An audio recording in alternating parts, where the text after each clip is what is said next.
اعوذ باللہ من الشیطان الرجیم بسم اللہ الرحمن الرحیم وَاتْلُ عَلَيْهِمْ نَبَأَ ابْنَيْ آدَمَ بِالْحَقِّ۔ اب یہ معاملہ ہو رہا ہے قتل ناحق کے سلسلے میں، ملک میں فساد مچانے کے سلسلے میں، چوری ڈاکے کے سلسلے میں، کیا ان کی اہمیت ہے، کیا اس کے پھر سزائیں ہیں۔ وَاتْلُ عَلَيْهِمْ نَبَأَ ابْنَيْ آدَمَ بِالْحَقِّ، اور اے نبی ان کو پڑھ کر سنائیے آدم کے دو بیٹوں کی کہانی یا قصہ حق کے ساتھ، اِذْ قَرَّبَا قُرْبَانًا، جبکہ ان دونوں نے قربانی پیش کی، ایک حابیل قابیل، اور ایک ان میں سے گنریے کا کام کرتے تھے، بھیڑیں بکریاں چراتے تھے، ایک کاشتکار تھے، تو دونوں نے کچھ اپنی جنس لے کر آئے اور دوسرے جو ہے وہ کچھ اپنے کوئی جانور لے کر آئے، اللہ کے لیے نذر کے طور پر پیش کیا۔ فَتُقُبِّلَ مِنْ أَحَدِهِمَا وَلَمْ يُتَقَبَّلْ مِنَ الْآخَرِ، تو ان میں سے ایک کی بھی جو قربانی تھی قبول کر لی گئی اور دوسری کی قبول نہیں کی گئی۔ یہ کیسے معلوم ہوا؟ یہ میں بتا چکا ہوں آپ کو کہ اس وقت کا معاملہ یہ تھا کہ قربانی کی قبولیت کی علامت یہ ہوتی تھی کہ آسمان سے ایک شعلہ سا نیچے اترتا تھا اور وہ اس کو بھسم کر دیتا تھا، گویا کہ اللہ نے قبول فرما لی۔ قَالَ لَأَقْتُلَنَّكَ، اب جس کی یہ قبول نہیں ہوئی تھی اس نے کہا اپنے بھائی سے جس کی قبول ہو گئی تھی، حسد کی آگ میں جل کر میں تمہیں قتل کر دوں گا۔ قَالَ إِنَّمَا يَتَقَبَّلُ اللَّهُ مِنَ الْمُتَّقِينَ، انہوں نے کہا بھائی جان اس میں میرا کیا قصور ہے، یہ تو اللہ تعالیٰ کا قاعدہ ہے، قانون ہے، وہ صرف متقیوں ہی سے قبول کرتا ہے۔ لئن بسطت الی یدک لتقتلنی، اگر آپ اپنا ہاتھ بڑھائیں گے مجھ پر، چلائیں گے مجھے قتل کرنے کے لیے، ما انا بباسط یدی الیک لیقتلک، تو بھی میں اپنا ہاتھ نہیں چلاؤں گا، نہیں بڑھاؤں گا کہ آپ کو قتل کروں، یعنی یہ ایک طرفہ قتل ہوگا آپ کا۔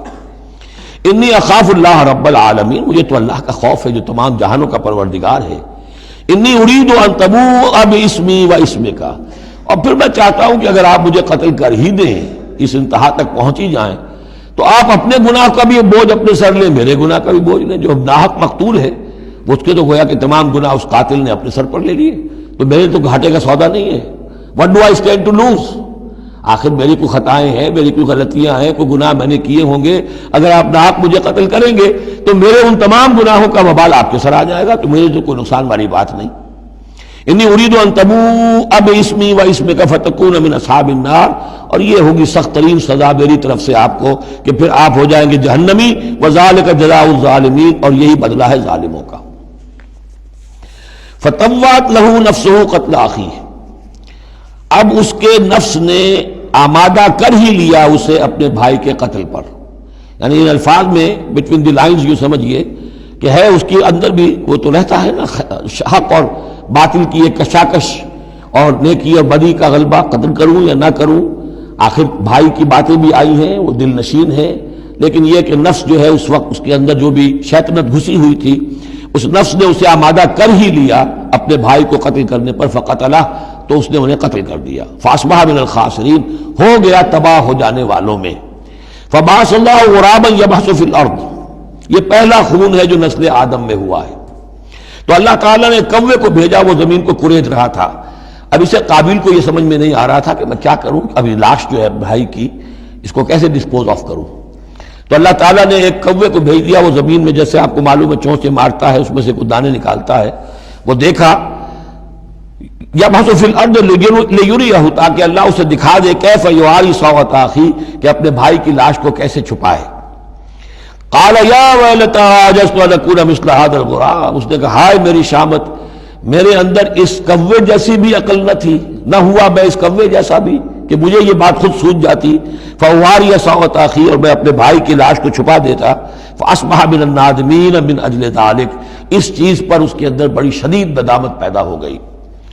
کتبنا علی بنی اسرائیل، اجل ذلک دونوں طرف لگتا ہے، من اجل ذلک کتبنا علی بنی اسرائیل، اور ہم نے اسی بنا پر بنی اسرائیل پر یہ بات لکھ دی تھی، قتل ناحق ہم نے تورات میں لکھ دیا تھا کہ یہ اتنی بری شے ہے کسی ایک انسان کا قتل کرنا بھی۔ کتبنا علی بنی اسرائیل انہ من قتل نفسا بغیر نفس و فساد فی الارض،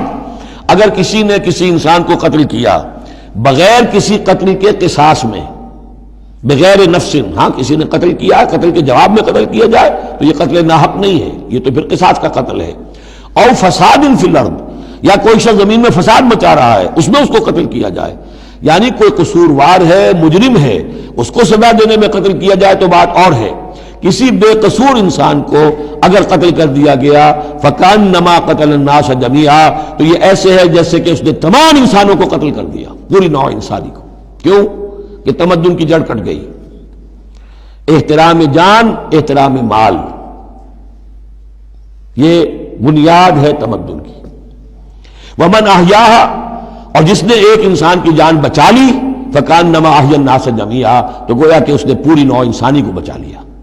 وَلَقَدْ جَاءَتْهُمْ رُسُلُنَا بِالْبَيِّنَاتِ، ان کے پاس ہمارے رسول آئے تھے واضح نشانیاں اور تعلیمات لے کر۔ ثُمَّ إِنَّ كَثِيرًا مِّنْهُمْ بَعْدَ ذَلِكَ فِي الْأَرْضِ لَمُسْرِفُونَ، لیکن اس کے بعد بھی ان میں سے بہت سے لوگ ہیں کہ جو زمین میں اسراف اور فساد اور دسترازی کرتے پھر رہے ہیں۔ صدق اللہ العظیم۔